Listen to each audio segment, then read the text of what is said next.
I wrote none on the combat section of the intake form, which was true. Humans do not really have combat architecture. We have habits, and habits, I had learned, do not fit into any box the Galactic Cooperative has ever made. That I found out I was officially non-combatant the same way I found out most things about myself, through a machine that did not know what to do with me. The processing terminal at Vitha Station was a tall, pale column of light. It hummed at a pitch low enough to miss and high enough to feel in your bones. I had been standing in front of it for 4 minutes. The line behind me had stopped moving. That I could feel 6 different kinds of impatience pressing into the back of my neck. The terminal flashed. Species confirmed. Human. Classification. Non-combatant. Yes, I said. Biological threat index. 0.3. Sure. Then the light changed. Processing anomaly detected. Please stand by. So I stood by. I was good at standing by. I had once spent 11 days standing by in a broken tunnel on Core Station, with vacuum on one side and silence on the other. I had come out alive, with a PhD, a job offer from the Cooperative Xenobotany Division, and a very specific relationship with waiting. Waiting does not scare me anymore. Waiting just means the next thing has not happened yet. The terminal hummed louder. Cortisol response flagged as unusual for non-combatant classification. That I blinked. Meaning what? Your stress response to ambient processing noise ranks in the 94th percentile for breath ambush posture before engagement. That I looked at the terminal. The terminal did whatever a column of light does when it somehow manages to look back. I grew up on a mining colony, I said. Loud sounds meant cave-ins. Cave-ins meant you moved fast or you stopped moving forever. My stress response is just efficient. There was a pause, the kind of pause that means a system is checking something it did not expect to check. Then, anomaly noted. Recommend further study. Non-combatant classification maintained. Please collect your badge from the dispensary to your left. The badge was lime-greened. IT glowed softly in the dim hall, bright and cheerful and impossible to ignore. It told everyone on Vitha Station exactly what I was: safe, harmless, not a threat. That I clipped it to my collar. The dispensary gave me the badge, a welcome packet, a dietary supplement sheet, and a laminated card that read, in 7 languages, non-combatant personnel are not required to participate in conflict resolution protocols. I read that sentence 3 times. That I was not sure whether I felt relieved or insulted. That in the end, I chose neither and went to find my quarters. Vitha Station looked like it had been designed by committees from 3-star systems and never once checked for agreement. Sector A had wide, cool corridors built for the breath, who were large and like space for all 6 limbs and their sense of importance. Sector C had narrow, warm corridors built for the Orvithai, who were small and saw empty space as a waste. Sector B, where the non-combatants lived, was average in every possible way. Medium width, medium temperature, walls covered in motivational murals of different species standing together under different suns. Someone had added a human to one of the murals recently. I knew because the paint was newer. The human was holding a clipboard. My name was Priya Vasanthakumar. I was 24.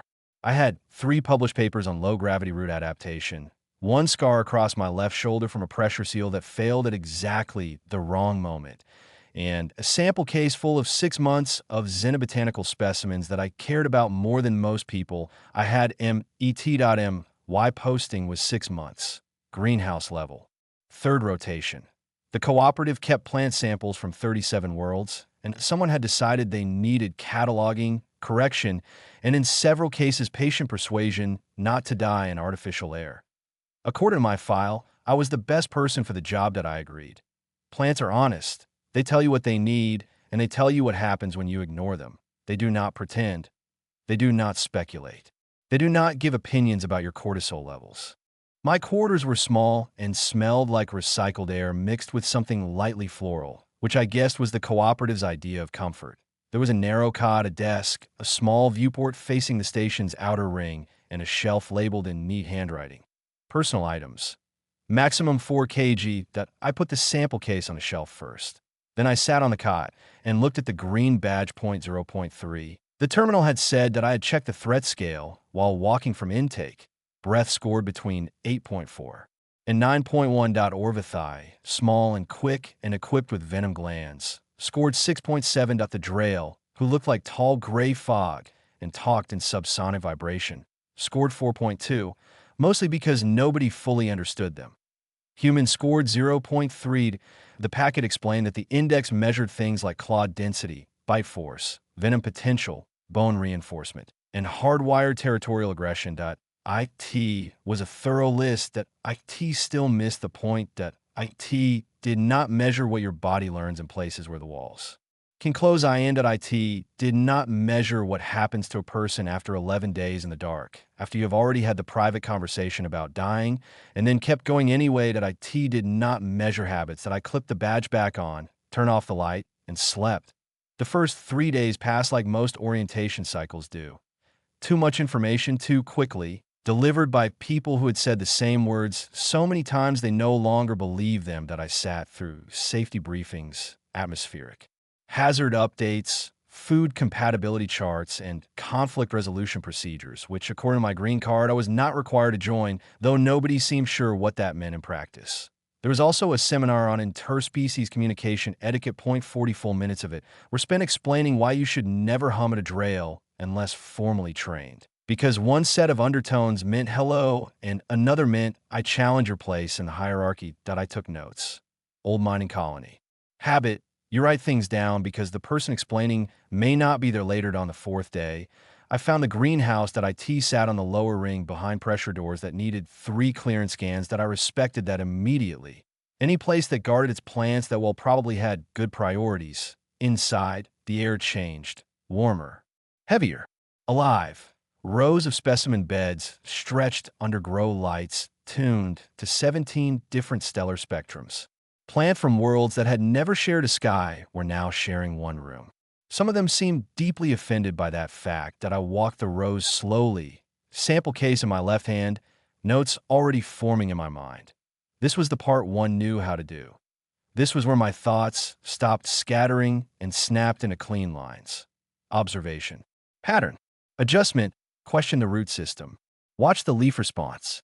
Follow the evidence. My doctoral advisor once told me I had a gift for botany. Not a warm gift, she had said, but a precise one, like a very good knife. She had meant it kindly. I had decided to take it that way. I spent 6 hours in the greenhouse that first day. When I came out, the station had shifted to evening cycle. The corridor lights were dimmer, the air cooler, and a breath cadet was standing outside the pressure doors. He was huge. They always were. Breath military lines have been refined across generations for combat use, and every part of them showed it. Heavy skeletal plating, controlled movement, a kind of stillness that was not calm but readiness held in place. He stood there looking at something on a handheld screen, for arms folded across a chest wide as a cargo hatch. He did not look up when I stepped out. I moved left to pass him. He moved right. Still reading. I moved right. He moved left. Then I stopped. He kept walking and almost walked straight through me. He caught himself at the last second with the kind of perfect balance that comes from a body built for motion. Then he looked down. The screen disappeared into a pocket. He looked at me the way someone looks at an object that should not have been there. Not rude, not cruel, just surprised by the category. Then his eyes went to my badge. The green glow did its job. Non-combatant, he said. He was not insulting me. He was labeling furniture. Botanist, I said. Same tone. Just a fact. He stepped around me and kept going. I watched him leave and filed away 2 things. First, the breath cadets moved through the station like every corridor already belonged to them. Second, they did not watch for non-combatants. That I did not yet know what I would do with that information. But I kept it. That was another mining colony habit. You survive long enough in unstable places and your mind starts making lists without asking permission. I went to the mess hall, ate something that was trying very hard to be rice, and went back to my quarters thinking about root systems. What I did not know then was that the intake terminal's anomaly note was still sitting in the system queue filed, unread, waiting. And the station had already started watching me in the only way that really matters. Not openly, not on purpose, the quiet kind of watching, the kind that happens when something does not know yet that it is paying attention. And I was watching back. The cadet's name was Savak. I learned that the same way I learned most things on Vitha Station. By listening to conversations people assumed I was not part of. That was one of the useful things about being a non-combatant. People stopped editing themselves around you. They spoke freely when you were nearby. Not because they trusted you, mostly because they forgot you counted. Savak was fourth-generation military caste, top of his cohort, 3 years ahead of schedule in rank assessment. The other breath cadets talked about him the way miners on core station used to talk about deep bore equipment, with respect and just enough fear to make it honest. There were 4 cadets in his unit: Savak, who was the largest; Dravan, who was the fastest; Kaith, who was the one the others listened to when Savak was not speaking; and a 4th whose name I never learned, because in the weeks that followed, he was always half a step behind the others. And I filed them accordingly. They trained in the annex on the station's mid-ring .2 sessions a day. 6 days out of 7. I knew their schedule, because the annex was between my quarters and the greenhouse. Also because once you learn to track movement in dangerous places, you do not really stop. I was not watching them. I was just aware of them. The way you stay aware of heavy machinery operating nearby. Not focused on it, but never fully not tracking it either. The rest of the station slowly settled into routine. Stations always do that faster than people expect. They begin as systems and turn into habits. The Orvithai stayed mostly in Sector C and preferred not to be disturbed. The Drail spoke in subsonic vibration and were still largely mysterious to everyone else. The non-combatants, 2 Orvithai researchers, 1 Drail logistics coordinator, and another human named Oliver Grant, usually sat together in the middle of the mess hall and carried themselves with the careful politeness of people who all knew they held the least respected classification on the station. Oliver was the first person there who talked to me like I was a person instead of a label. He was 40-something, from a place called Gloucester, which he described as cold, gray, and very serious about fish. He had been on Vitha for 3 years and knew where every major pipe ran, which scrubbers were close to failing, and which meal cycles in the mess hall produced food worth eating. He also knew which ones produced something called protein aggregate, which he suggested avoiding on philosophical grounds. "You're the new botanist," he said the first morning we ended up at the same table. "Yes." "How are the plants?" "Complicated. Interesting. Better company than most things on the station so far." He looked at me over his cup and smiled a little, like he recognized something. "Give it a week," he said. "The plants grow on you." He paused. "That was accidental, but I'm keeping it." I spent most of my days in the greenhouse. The collection was in worse shape than the station reports had suggested. Point 3 of the low-pressure species were showing stress patterns linked to unstable atmosphere control. 2 soil beds had been cross-contaminated by someone who either did not know what they were doing or had stopped caring. Several root systems had been overwatered in ways that looked less like error and more like neglect. None of this upset me. Problems you can see are problems you can solve. I made charts, I made light schedules, I recalibrated nutrient balances and humidity cycles, I talked to the plants under my breath in the same low voice I used in the tunnels when I needed to think and the silence got too loud. On the 5th day, Oliver came by the greenhouse to inspect a ventilation coupling near the eastern wall. I was increasingly certain the coupling did not actually need that much attention. He stood beside one of the Harith vines while I adjusted a growth lamp and said, "They're responding to you." The vine had pushed out 2 new nodes since I corrected its cycle. "They're responding to the conditions," I said. I gave them what they needed. They did the rest. That's all anyone can really do. He said it lightly, but not casually. "How are you finding the station?" he asked. "Outside the plants." "It's fine." He watched me for a moment. "The breath cadets giving you trouble?" I looked up from my notes. "Why would they?" He shrugged. It was a very Oliver shrug. The kind that said quite a lot while pretending not to. "They don't mean anything by it," he said. "It's just that they don't really account for us. Non-combatants, I mean. In their heads, we're part of station infrastructure. Same category as the air system." I thought about the corridor outside the greenhouse. Savak looking at my badge, that quick blank category shift in his face. I noticed, I said, "Most people just learn a route around them," Oliver said. "Give them space. It's easier." He was right at the time. I truly believe that. He checked the coupling, said something approving to the Harith vine, and left. The days kept moving. Not comfortably. Not exactly. But familiarity has its own kind of weight. And after a while, it begins to feel almost like safety. I learned which hallways became crowded at shift change and plan around them. I learned which meals cycle on alternating days was the only one worth making time for. And I learned that the greenhouse's morning light shift always happened 3 minutes earlier than the official schedule said it did. And I started arriving 3 minutes early to watch the first leaf responses. B. Why any normal measure, I was doing well. Then, on day 19, I cut through the annex. It was not a dramatic choice. The main corridor to the greenhouse had been blocked by a maintenance team running pressure tests on part of the outer ring. I could either detour 12 minutes through Sector A or cut 4 minutes through the mid-ring annex. I had specimens that needed to be in stable light before the morning cycle began. The math was simple. I checked the annex schedule, or I thought I had. The terminal showed the morning block is empty. What it did not show was the unofficial session. The extra breath training rotation that existed off the books because nobody had ever needed to ask permission to use the space they already considered. There's that I came through the side entry with my sample case in my left hand and my notes in my right. I took 4 steps into the room before I understood what I was looking at. They were already moving, all 4 of them, running a live contact drill in the center of the floor. The sound in the room were heavy and clean, impact, shift, redirection, controlled force. They moved with the kind of exactness that only comes from years of repetition and bodies built for violence. It was impressive.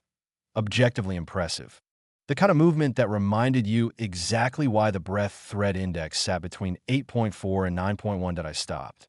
Dravan saw me first, then Keith, then the 4th one, then Savak. The others paused. Savak did not. He turned and looked at me. And the way he looked at me was different now. In the greenhouse corridor, I had been a category error. Here, I was an interruption. A large, dangerous thing deciding what kind of interruption I was. Non-combatant, he said. Same word, different weight. I apologize, I said.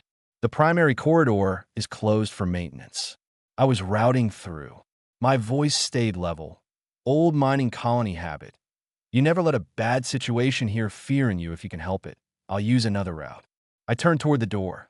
The schedule is posted. Keith said. His voice was precise. Sharp. Every word landing exactly where it was meant to. The schedule showed this block empty. I said. Unofficial sessions are not listed. There was a pause. Then Keith said, now you know. My hand was already on the door panel. Another few seconds, and I would be back in the corridor, and the moment would end there. Then Dravan looked at the case in my hand. What is that? I looked back at him. Specimens, I said. Botanical. I work in the greenhouse. You carry them everywhere. They require controlled temperature. Dravan said something low in breath to Savak that I did not understand the language, but I understood the tone. Amused, dismissive, the verbal version of shrug. Savak started walking toward me, that he was not hurrying. Large things do not hurry when they assume nothing can leave before they get there. You should go, he said. Then he reached toward my arm. Not violently, not even aggressively, just guiding me, redirecting me. The way you move furniture that is in the wrong place. His hand was going to hit the sample case. I saw that first. The case. Then everything else stopped being thought and became geometry. This is the part that is difficult to explain to people who have never had their body trained by survival before their mind had words for it. Savak's arm came in at a downward angle toward my left side. His weight was already committed forward. Breath cadets loaded their mass that way when they expected compliance. That I had maybe a second and a half before contact. That I moved left, not backward. Left, inside. The line of his reach instead of away from my T.M. Why right elbow came up, not to strike, just to redirect. That was enough. That he had already given momentum a destination. That I simply changed where it ended. That he went down. Not hard, just exactly where physics sent him. Dravan moved instantly. That part made sense. Units react when their lead goes down. That he was fast, genuinely fast. But he moved toward where I had been. I was already somewhere else. There was a narrow gap between his approach and Keith's position behind him. That IT was just wide enough. I used IT.by the time Draven adjusted. I was already through. Keith was the real problem. That he had good instincts. That he chose the correct angle immediately and moved to cut off the door. That would have worked on someone slower. IT might even have worked on someone. Thinking. I was not thinking. I was routing. Keith began recalculating halfway through the movement. That was smart at IT, just took too long that I shifted his balance. Not much, just enough that he went down on his outside knee. I did not decide to do that. My body did. The tunnels had taught it years ago. When something is moving, you do not fight the movement. You read where it is already going, and you stop being there. The fourth cadet, the nameless one, stopped completely. He was, as I'd already guessed, the smart. One I reached the door. My sample case was still in my hand. First thing I checked was the latch, still closed, nothing broken, nothing spilled. Then the room went quiet enough for me to hear my own breathing. Savak was on the floor, not injured, just still in the very specific way people get when their understanding of the situation is broken and they're trying to rebuild it in real time. Dravan and Keith were already getting back up.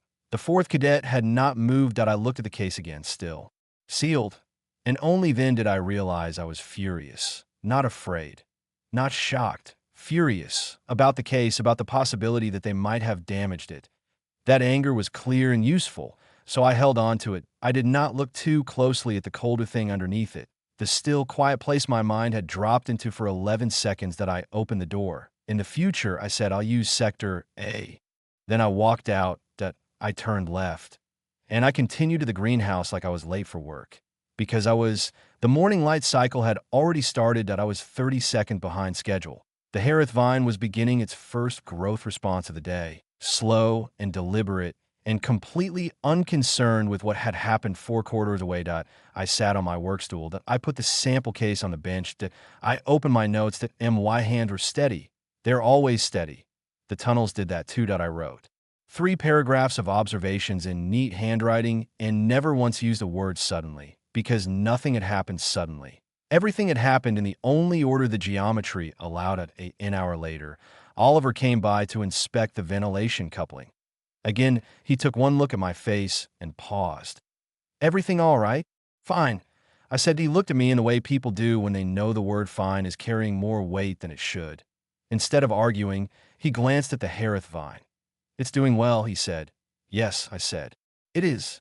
He nodded, asked the coupling a few polite questions, and left. I stayed in the greenhouse until the end of the light cycle. I wrote notes, adjusted humidity, checked the eastern beds, and did not think, even once, about the fact that station security had cameras in the annex. I should have thought about that. The summons came the next morning at the start of first shift. A cooperative administrative drone hovered outside my door with the stubborn patience of a machine that had been instructed to be polite, but absolutely not to leave. IT delivered a formal request for my presence in the station commander's office at 0900 hours. The wording was careful. Not a disciplinary summons, the drone clarified when I asked at a clarification meeting. Those 2 words were doing impressive amounts of work. I put on a clean uniform, clipped on my lime green badge, picked up my sample case out of habit, set it down, picked it up again. I was not leaving it unsupervised. The commander's office sat in the station's central hub, the only section with a full viewport on every side. I suspected this was either meant to inspire perspective or was a structural accident someone had later given political meaning. The office itself was large and spare. Rooms belonging to people with real authority usually are. They do not need decoration to make their arguments for them. Station Commander Vrethel was the oldest breath I'd seen on Vitha. The plating across his shoulders had the look of something strengthened over time rather than built that way at the start. He was standing when I entered. Not sitting. I noticed that and filed it without deciding what it meant. There was a screen behind him. IT was paused on a frame I recognized immediately. The Annex .06:13 hours at me in the doorway with a sample case in my hand. Dr. Vasanthakumar, he said. His standard was excellent, polished by decades of use. Please sit. I placed the case beside my chair. His eyes went to it for a moment. Something unreadable crossed his face. I have reviewed the Annex footage, he said. 3 times. He moved to the desk, but did not sit. I also asked 2 senior training officers to review it. Both filed formal assessments. He looked at me. Would you like to know what they said? If it's relevant, I said. One of them used the word efficient, he said. The other used the phrase structurally solved. I looked at him. I don't know what that means. It means, he said, that you handled 4 active military cadets the way an engineer handles a load-bearing failure. He let that sit in the room for a moment. He meant it as a technical observation. I am choosing to also treat it as one of the more alarming things I have heard in 11 years of station command. I looked down at my hands, still steady. I was protecting my specimens, I said. He was quiet for a moment. Then he said, I believe that is exactly what happened. He finally Saturday that, more than anything else, told me the conversation was about to get longer. Commander Vrethel folded his hands once on the desk and looked at me with the calm focus of someone who had reached the part of a problem where guessing was no longer useful. I want to ask you something directly, he said, and I want a direct answer. I have read enough careful language in my career to recognize when someone is trying not to tell me the thing that matters. All right, I said. He held my eyes. Are all humans this capable, he asked, or are you unusual? The question sat between us. Outside the viewport, the station turned in slow silence around the distant star it orbited. The light out there was steady and indifferent, the kind of light that makes large questions feel smaller and smaller questions feel sharper. I thought about Core Station. I thought about Oliver, who could reroute half the atmosphere system from memory and probably had for years without ever calling it impressive. I thought about the intake form with its neat little category asking for biological combat architecture, as if danger was always something you were born with instead of something the world taught you. Commander, I said, I'm a botanist. He said, nothing. I study things that grow where they should not be able to grow. Root systems that find water through stone. Organisms that survive by changing until survival becomes their shape. I paused. I'm not unusual. He was very still. I am what happens, I said, when you leave a human being in a hard place long enough and then act surprised when they learn how to stay alive there. For a moment, he did not move at all. Then he exhaled slowly. That, he said quietly, is one of the more alarming answers I could have received. I looked at him. Why? Because, he said, I have 412 non-combatant personnel on this station. 31 of them are human. He stood and turned slightly toward the viewport, as if the station outside had suddenly become part of the conversation. And now, he said, I find myself wondering what each of them has learned to do with whatever environment made them. He did not say the rest. He did not need to. What they had learned, what the station had failed to ask, what the threat index had never measured. The room was quiet. I did not fill it. After a while, he turned back toward me. The cadets are not filing formal complaints, he said. I advised them that the footage does not support a conduct charge against you. I waited. You entered a space the official schedule listed as open. You attempted to leave. Physical contact was initiated toward you. The reporting system cannot reasonably hold you responsible for the outcome of momentum.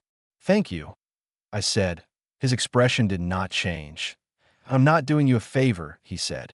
I'm describing facts. That felt fair. His gaze dropped to the green badge on my collar. Your classification remains non-combatant, he said.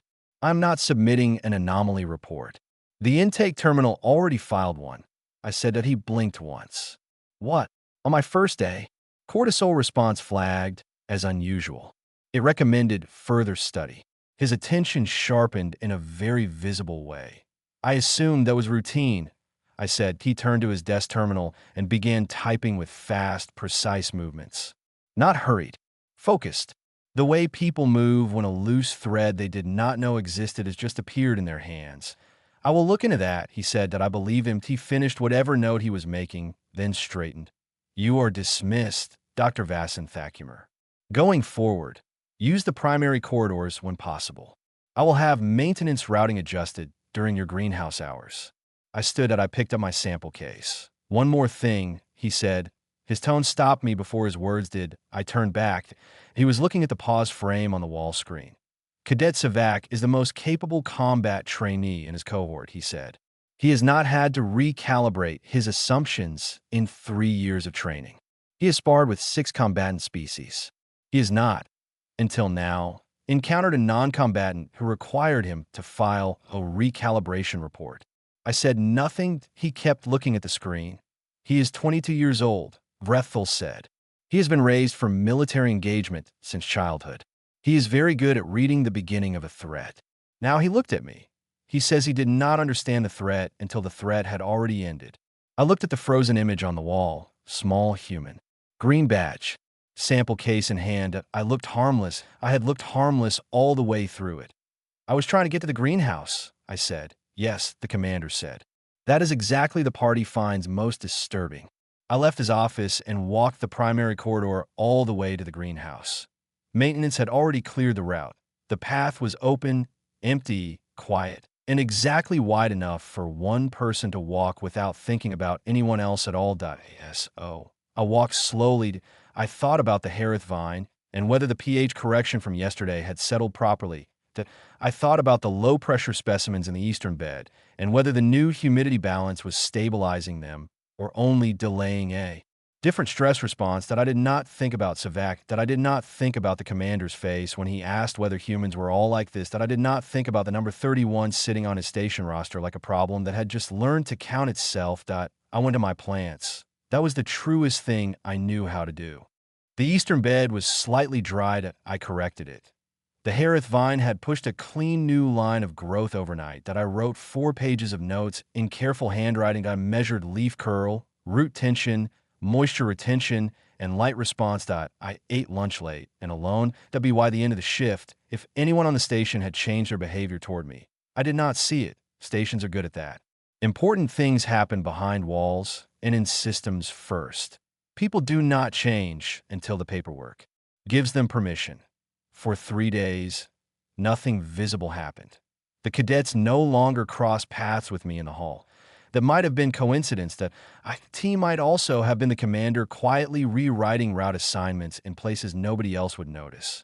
Oliver continued appearing in the greenhouse to inspect the same ventilation coupling with suspicious dedication. That on the second day after the summons, he stood beside the eastern wall, fiddling with a panel I was fairly sure had no actual problem, and said without looking at me, "Word is the annex cameras got reviewed by command." I kept trimming a dead edge from one of the low-pressure specimens. "That seems likely." He nodded. "Word is the review was thorough." "That also seems likely." He finally glanced at me. "Anything you want to tell me?"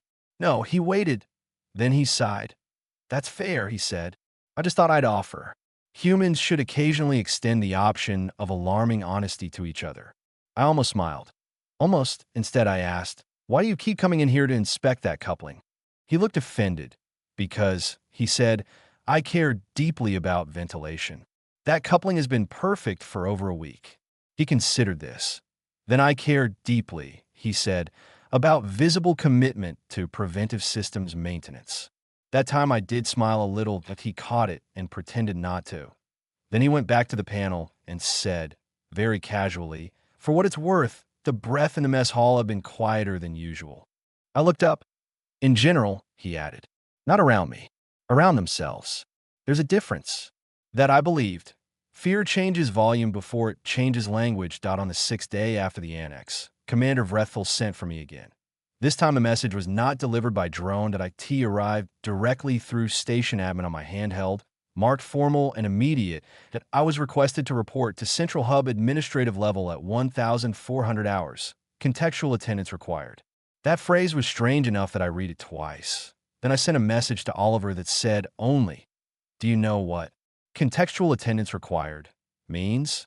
His reply came back 32 seconds later, "No," which usually means it's bad. That seemed reasonable. That I finished my current set of greenhouse notes, secured the specimen. Beds, checked the Easter humidity cycle one more time, and went to Central Hub. Commander Vrethel was waiting outside the assembly chamber when I arrived. He was not alone. Oliver stood beside him in a clean station uniform, looking exactly like a man who had hoped very strongly not to be included in whatever was happening and had been included anyway. He looked at me. "Good," he said. "Now, I'm only the second most confused human here." "What is this?" I asked. The commander answered. "The Cooperative Regional Designation Review Board has called an emergency session." I looked at him. "About the annex?" "Officially," he said, "about designation accuracy as applied to the human species." That was worse. "Why am I here?" He gave me a look that somehow managed to be both direct and diplomatic at once. "Because," he said, "they want to look at you while they decide what to do." I thought about that. "About me specifically?" I asked. "Or about humans?" He held my eyes for 1 second longer than was comfortable. By the end of the session, he said, "Those may not be different questions." Oliver made a very small sound beside me.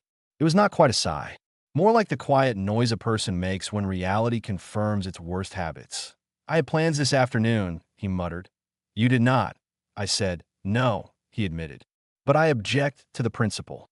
The assembly chamber sat at the top of the central hub and had clearly been built by people determined to look official across as many body types as possible. That meant it was uncomfortable in a highly organized way. 12 representatives were seated in a curved row across the far end of the chamber. The seating had been adjusted for species of very different sizes and shapes, which only made the room look more formal and less kind. Commander Vrethel took a seat to my right in observer capacity. Oliver sat to my left with the expression of a man reconsidering every life choice that had led him into institutional visibility. That I sat in the human-designated chair, which was almost correct in dimension and completely wrong in spirit. That I placed my sample case under the seat. That of all the people in the room, I trusted the plants most. The board chair was a breath named Council Draft. He had the kind of stillness that belongs to people who have run enough hearings to stop being surprised by anything. His voice, when he began, was measured and practiced. He opened the session with procedure, purpose of review, reason for emergency call, incident logged at Vithas Station, internal review escalation through 3 administrative levels, formal examination of designation protocol adequacy. He used the word incident without making it sound small. Then he yielded the floor to the military advocate. Counsel Hecker stood. That I knew immediately, before he spoke, that he was going to be effective. Some people carry argument the way soldiers carry weapons. Not for show, for use. Hecker had that quality. The cooperative's designation system, he said, rests on 2 foundational assumptions. First, that biological structure is a reliable predictor of threat potential.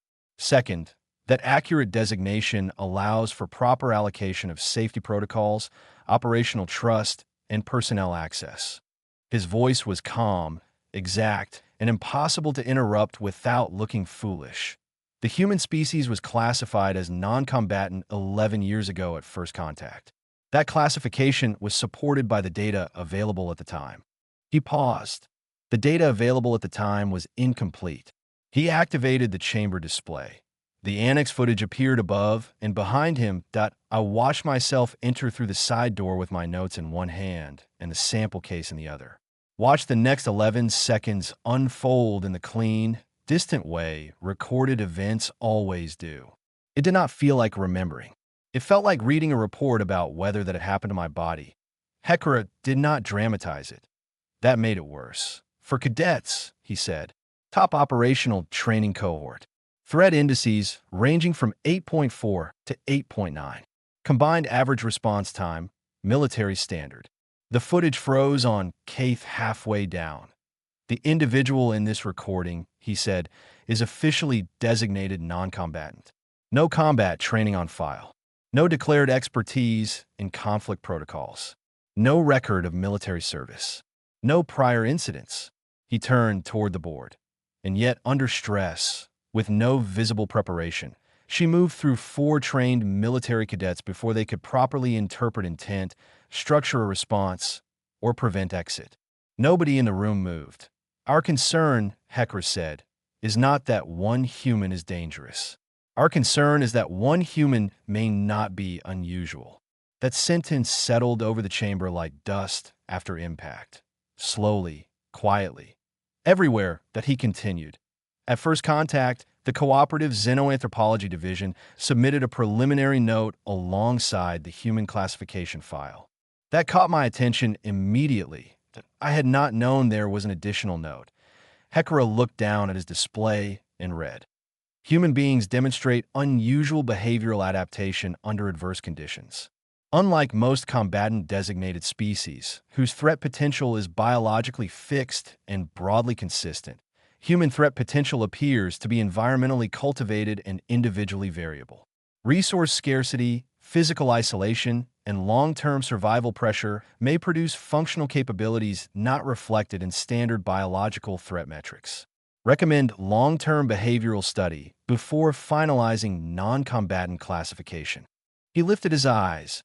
That recommendation, he said, was filed and not acted upon.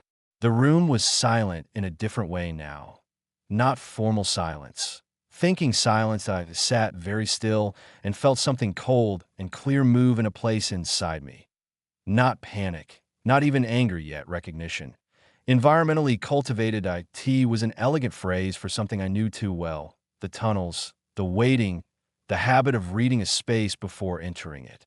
The understanding that survival does not always look dramatic while it's happening. Sometimes it just looks like attention repeated until it becomes reflex. HFY continued speaking. 11 years later, humans serve in non-combatant roles across 47 cooperative stations. We have assigned them unsupervised operational access, maintenance responsibilities, agricultural oversight, logistics, systems management, and environmental control. We did so under a label that may describe their bodies, but not their learned capabilities. I stood that I did not bring notes, that I had not planned speech. What I had was 11 years of being described by systems built by people who had never needed to ask the right question. And I had the kind of clarity that only comes from surviving places where confusion costs too much. "You want to reclassify us?" I said, and one interrupted that I looked across the Chamber Point 12 representatives. Most of them larger than me.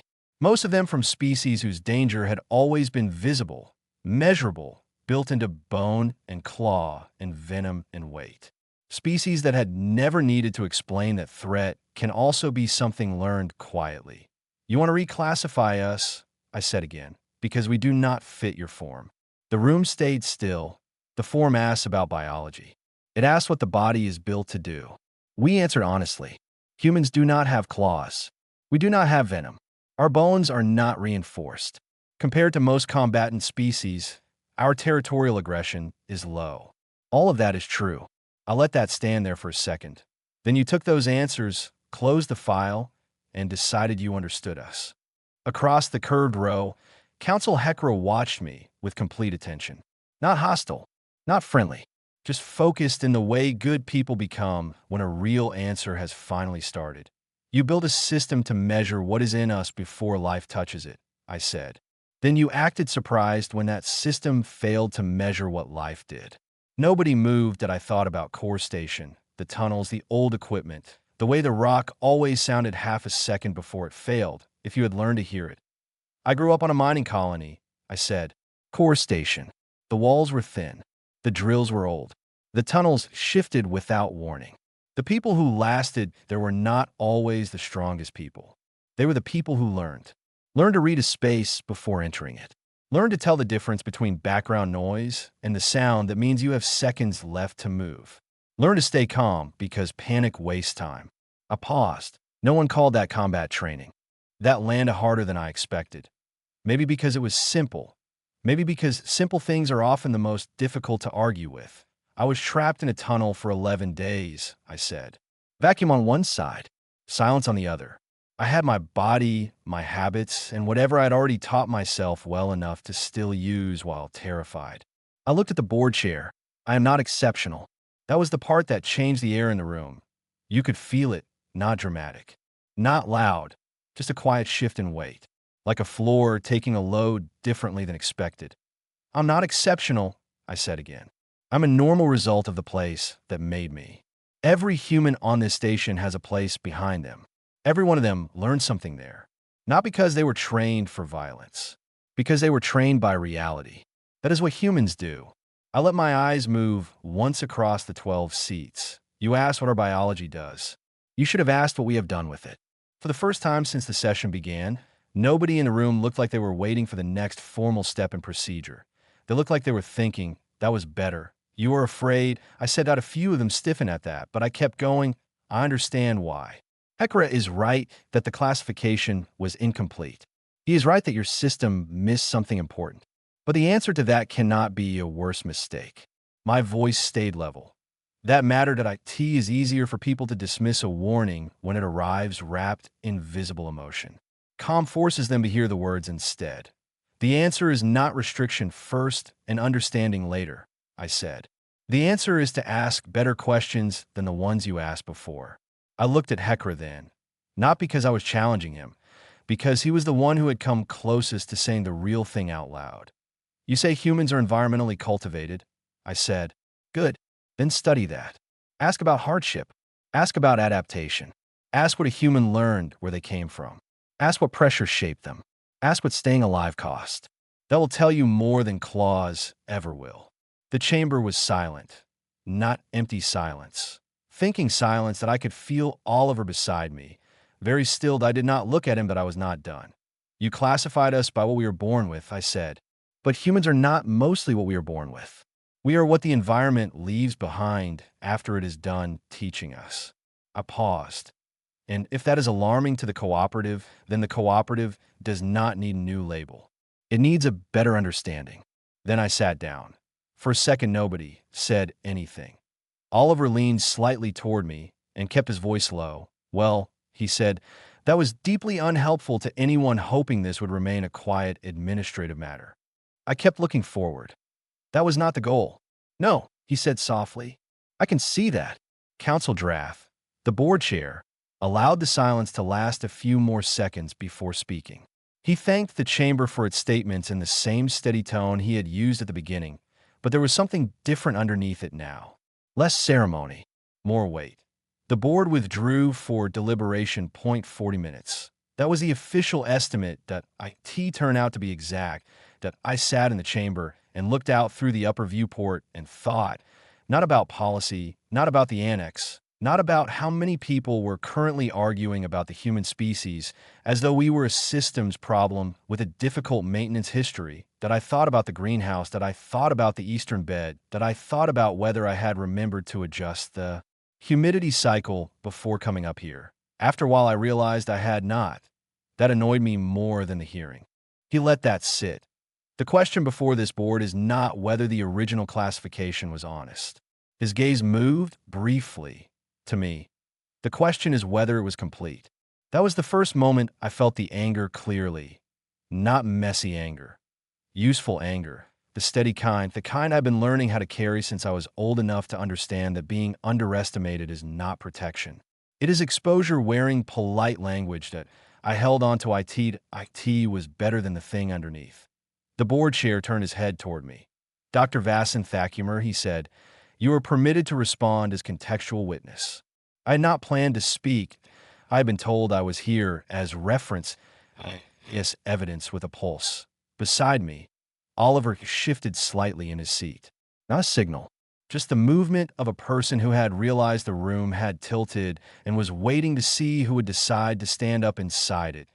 I looked at the board. 12 faces, 12 people from species who had never needed to wonder whether danger could be learned quietly. The chamber fell very still that I put one hand lightly against the edge of my chair. Then I stood. Oliver folded and unfolded his hands twice, then finally said, you know, I spent 3 years here thinking the winning strategy was to be unremarkable. I glanced at him, and now he stared ahead. Now I suspect that may have only been true until someone noticed we were all being unremarkable on purpose. That was a very good sentence that I filed it.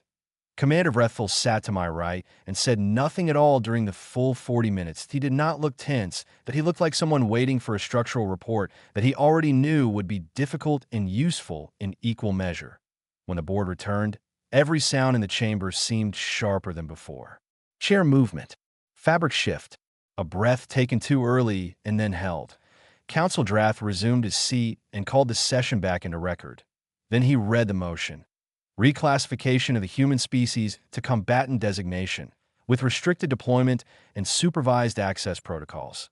There it was, direct, formal, clear enough to do damage.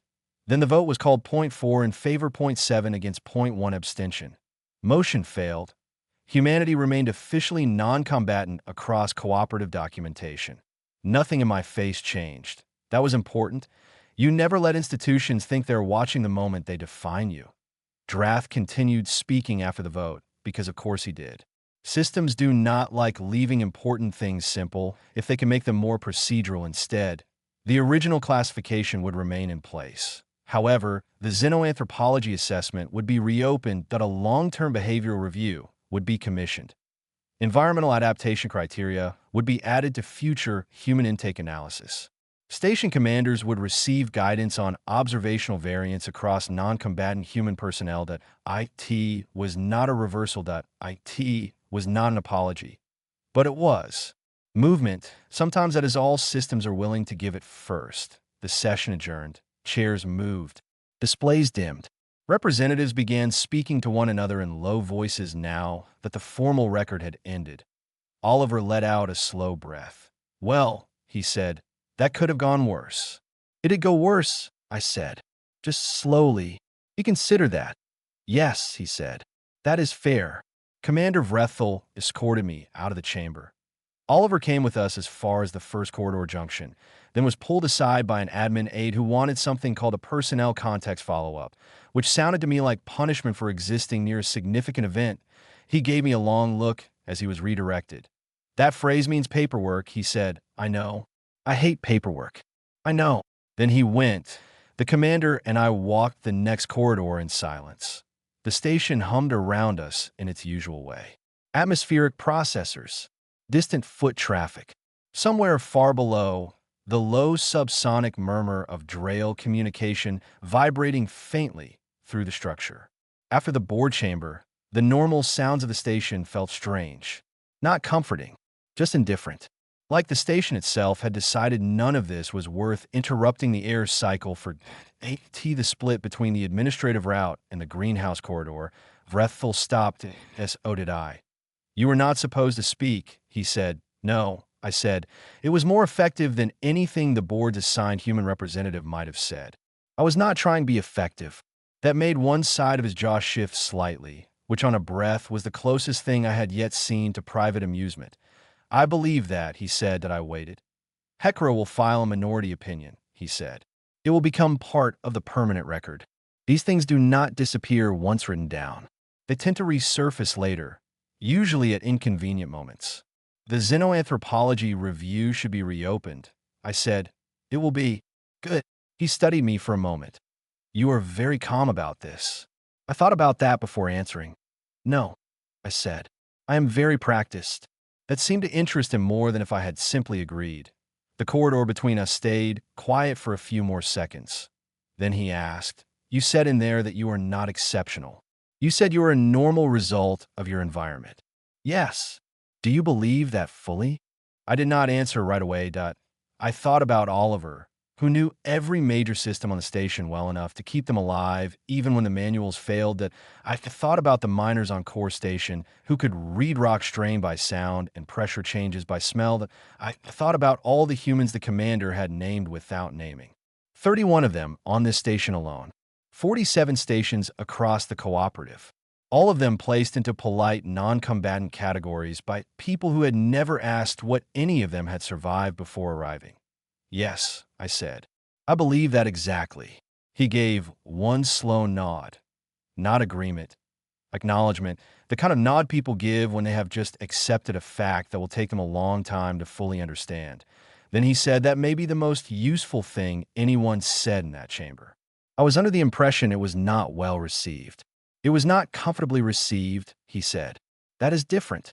That was also a very good sentence. I filed it too. He looked once down the greenhouse corridor. "I imagine," he said, "that you are going there now." "Yes, of course." I picked up my sample case more securely under one arm. He noticed the movement. His eyes went to the case, then back to me. There was the smallest pause. Then he said, "For what it is worth, I have already issued a station note." "About humans?" "No, about what then?" He answered without changing expression.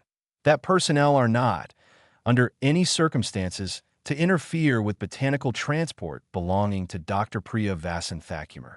I looked at him. He added, after one beat, I considered broader language. This seemed a wiser starting point. That was the closest I had yet come to laughing in front of him. I did not. But it came close enough that I felt it. "Wise," I said. "Yes," he said. "I'm becoming increasingly committed to wisdom." Then he turned toward administration, and I turned toward the greenhouse. The eastern bed's humidity was low, exactly as I had suspected. I fixed it. The Harith vine had pushed another line of healthy growth. I made notes. I recalibrated the soil balance in the cross-contaminated beds. Later, when I stepped out of the greenhouse for the station's third meal cycle, I found a food container outside the pressure doors with a note attached in Oliver's handwriting. It read, "You were right about the third cycle. Today was protein aggregate. You were well out of it. I stood there looking at the note for a few seconds longer than necessary. Then I took the food inside, set it beside my notes, and kept working. I did not think of the board chamber while I worked. Not directly. I thought about roots, about pH drift, about what happens to living things when the environment is wrong and they're expected to keep growing anyway. That was close enough. Things did not return to normal after that. They returned to routine. That is not the same thing. Normal means the shape of things has stayed the same. Routine just means people have learned how to move inside a shape that already changed. The station kept running. Shift bells sounded, corridors filled and emptied. The greenhouse lights cycled on schedule, still 3 minutes earlier than the official record claimed. Meals appeared in the mess hall with varying levels of success. The ventilation system continued, according to Oliver, to require a level of devotion no one truly appreciated. But under all of that, something had shifted. You could feel it in the way people paused before speaking around humans. You could feel it in the extra half second of space breath cadets now left in corridors. You could feel in the fact that nobody, not once, reached toward my sample case again, and no one announced any of this.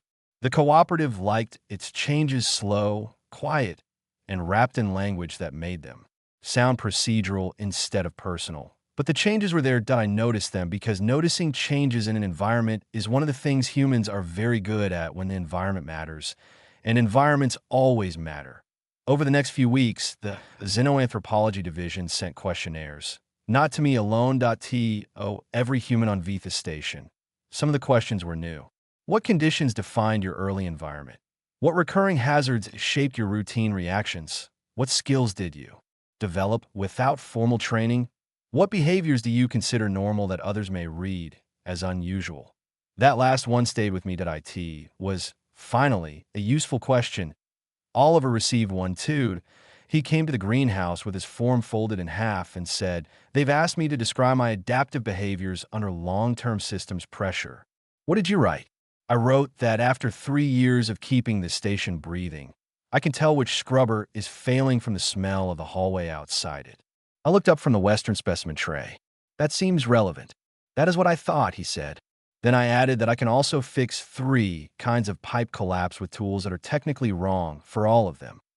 I considered that also relevant. He leaned against the workbench and glanced down at my form.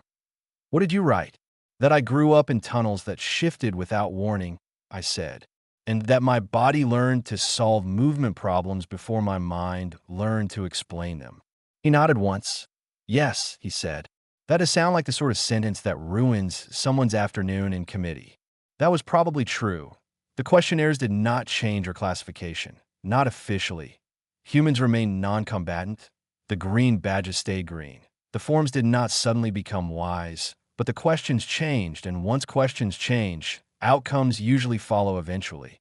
That is true in botany. It is also true in bureaucracy. Savak did not speak to me again for almost 2 months that I saw him, of course. Vithis Station was too small for people to fully avoid each other unless they made it a project, and military personnel rarely made avoidance look deliberate. They preferred to act as if absence had happened naturally. But I saw him in corridors, in the mess hall once, outside the annex more than once, usually with Kaith or Draven nearby. The difference was not fear exactly. Fear is often louder. This was attention, careful attention, the kind you give to something you had once categorized incorrectly and no longer trusted yourself to categorize at all. The first time he spoke to me after the hearing was in a corridor outside greenhouse access that I was carrying. A tray of root samples. He stepped aside before I reached him. Not after, before.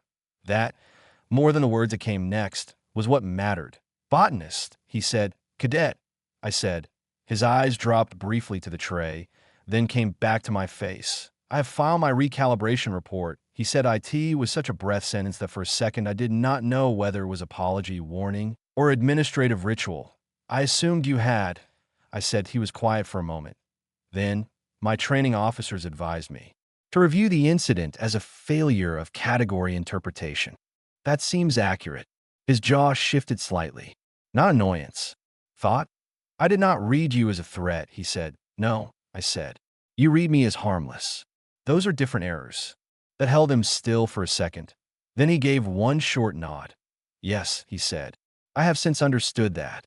And then he stepped back farther, giving my tray and my path more room than they actually required. That I walked on, that I did not look back, but I filed it. That of course I did. The station continued. The greenhouse improved. The low-pressure specimens stopped showing stress collapse. The cross-contaminated bed stabilized after 6 weeks of careful correction. The Harith vine extended growth in clean, healthy lines and became, without my permission, the thing I checked first every morning. Oliver continued, bringing food at irregular intervals and pretending he had simply happened to pass by the greenhouse, carrying an extra meal. Commander Vrethel never spoke to me again about reclassification, but once every few weeks I would receive quiet administrative notices adjusting corridor access or maintenance windows in ways that made my route to the greenhouse slightly easier. He never attached his name that he did not need to. Some forms of respect are easiest to recognize when they refuse to call themselves that point. 8 months later, I learned about the protocol that I found out through the Drail logistics coordinator, HFY. Then I had spent 4 months teaching myself basic subsonic interpretation because the Drail kept saying useful things in frequencies most people on the station never bothered learning to hear. This, too, seemed like an environmental question that if information exists and you ignore it because it arrives in an inconvenient form, that is not the information's failure. The Drail coordinator was named Isith, or at least that was the nearest standard translation. They found me in the corridor outside the greenhouse at the end of second shift and produced in slow, careful subsonic a summary of a document that did not officially exist that I listened twice to make sure I understood. Then I asked them to repeat the first part again. They did. The protocol was internal, not public, senior command only. Distributed to breadth military leadership across 9 stations where humans were now under deployment review. The IT was flagged under a restricted advisory heading. The document's title, according to Isith, was Brief, Human. See attached protocol. I stood very still in the corridor. Isith continued. The attached protocol was also brief. That somehow made it worse and funnier at the same time. The IT had 3 lines. The first line said, do not restrict. The second line said, do not provoke. That I asked Isith to repeat the third, not because I had not heard it, because I wanted to be certain I had. They did. The third line read, do not under any circumstances make them feel their specimens are in danger. That I stood there for a long moment. After that, the corridor hummed softly around us. That a station light shifted from day, cycled toward evening. Someone far down the hall laughed at something I could not hear. Isith watched me in that patient Drail way that was not really watching, more like remaining correctly present while another being processed information. I see, I said finally. The subsonic they gave back translated approximately to, do you? That was fair. Did I thank them? Then I went into the greenhouse. The Harith vine had extended for new growth nodes since morning. The low-pressure specimens in the eastern bed had finally stopped showing delayed stress response. The soil balance in the beds that had once been contaminated was now holding steady on its own after weeks of correction. That I sat on my work stool, that I put both hands on the bench and looked out across the rows. The cooperative, after 8 months of review, internal debate, military concern, anthropological analysis, and whatever else had happened in rooms I would never be invited into, had apparently come to the following official strategic understanding. Leave the humans alone. Do not corner them. And for reasons now preserved in senior command writing, do not touch the things they're trying to protect. That I decided that was probably acceptable. Probably. Then I opened my notes and went back to work. That was always where the story was truest anyway. Not in the forms. Not in the badges. Not in the categories people built, because categories made them feel less surprised. The truth was in the growing things that I in, what adapted I in, what survived that I in, what changed shape under pressure without ever asking permission. The plants grew quietly around me. The station kept turning, and all across the cooperative, I suspected, people were beginning to ask better questions than the ones they had asked before. That was enough, for now.